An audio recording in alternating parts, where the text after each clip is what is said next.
Shalom Aleichem saudara-saudari yang terkasih dalam Yesus Kristus. Selamat datang kembali di Quiet Time with Rumah Doa Elia Bali untuk edisi Selasa tanggal 18 Februari 2025. Semoga kita semua senantiasa dalam keadaan sehat, bersukacita dan terus membagikan kebahagiaan di tahun jubileum ini.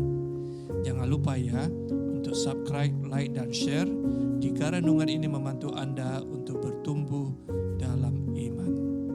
Saudara-saudari, tema renungan kita hari ini adalah ragi dalam kehidupan orang percaya. Di dalam perjalanan iman kita sering dihadapkan pada pilihan-pilihan yang menentukan arah hidup kita. Firman Tuhan hari ini mengingatkan kita tentang ragi, sebuah metafora yang sangat kuat untuk menggambarkan pengaruh yang kita berikan dan kita terima dalam kehidupan ini. Ragi dalam jumlah kecil dapat mengubah seluruh adonan.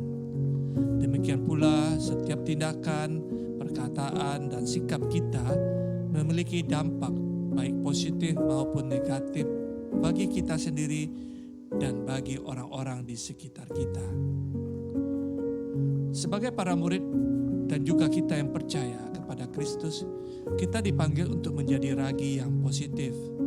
Ragi membawa kasih, ragi membawa kebaikan dan damai sejahtera dimanapun kita berada. Seperti Santo Fransiskus dari Assisi yang menjadi pembawa damai di tengah dunia yang penuh konflik, kita juga harus menjadi agen perubahan yang membawa nilai-nilai kerajaan Allah dalam kehidupan kita sehari-hari. Juga Santo Agustinus pernah berkata, "Cintailah Tuhan dan lakukan apa yang kamu suka."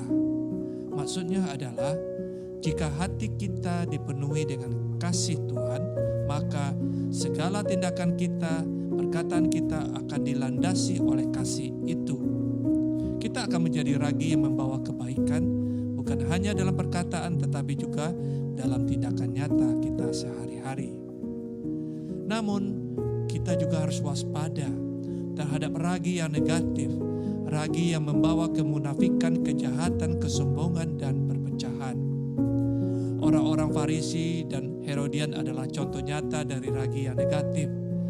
Mereka melihat dan mendengar mukjizat-mukjizat yang dilakukan oleh Tuhan Yesus, tetapi hati mereka tetap keras dan penuh dengan prasangka. Mereka mencari-cari kesalahan Tuhan Yesus bukan untuk belajar taat, bertobat dan percaya, tetapi untuk menjatuhkannya karena dianggap sebagai musuh. Santo Ambrosius mengingatkan kita, hati yang bersih adalah cermin yang memantulkan keindahan Tuhan. Jika hati kita dipenuhi dengan kemunafikan dan kejahatan, bagaimana mungkin kita dapat melihat dan merasakan kehadiran Tuhan dalam hidup kita? Saudara-saudari, melalui Injil Suci menurut Markus bab 8 ayat 11-13 yang kita dengar hari ini, Tuhan Yesus memperingatkan para murid dan juga kita untuk berhati-hati terhadap ragi orang Farisi dan ragi Herodes. Peringatan ini bukan hanya ditujukan kepada murid-muridnya pada waktu itu saja, tetapi juga kepada kita semua yang hidup di zaman sekarang yang mendengarkan renungan ini. Kita diminta harus senantiasa introspeksi diri. Apakah kita sudah menjadi ragi yang positif atau justru kita menjadi ragi yang negatif? Apakah kita membawa kasih dan kebaikan atau justru menyebarkan kemunafikan dan kejahatan di antara sesama kita, baik itu di rumah, di dalam komunitas, di dalam gereja, melalui perkataan dan perbuatan kita. Mari kita belajar dari kisah Nabi Nuh di kitab Kejadian 6 dan 7, di mana di tengah dunia yang penuh dengan kejahatan, Nabi Nuh tetap hidup benar di hadapan Tuhan. Ia menjadi ragi yang positif, yang membawa keselamatan bagi keluarganya dan bagi seluruh umat manusia.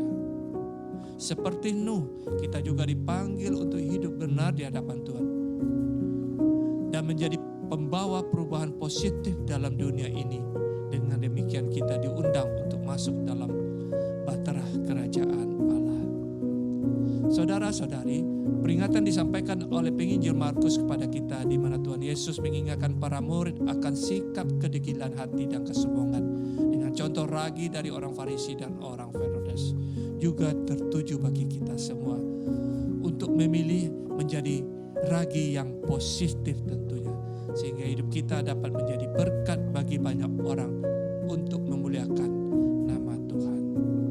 Semoga, marilah kita berdoa dalam nama Bapa dan Putra dan Roh Kudus. Amin.